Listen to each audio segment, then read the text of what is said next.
So, what are the benefits of numerology? Here's what you learn in a consultation. Number one, your operating system, how you show up in life. Number two, what you're here to master. What are the recurring lessons that are coming to you? What are your gifts? What are you here to show the rest of us?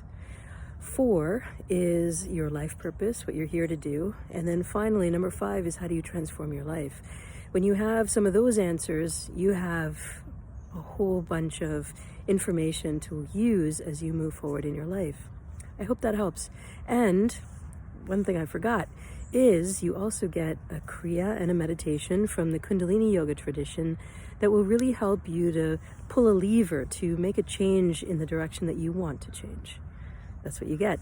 Find out more. It's on Tuesday, October 12th at 9 p.m. Eastern. I'll answer these questions and much more. Join me live on Instagram at YogaVision. Bye.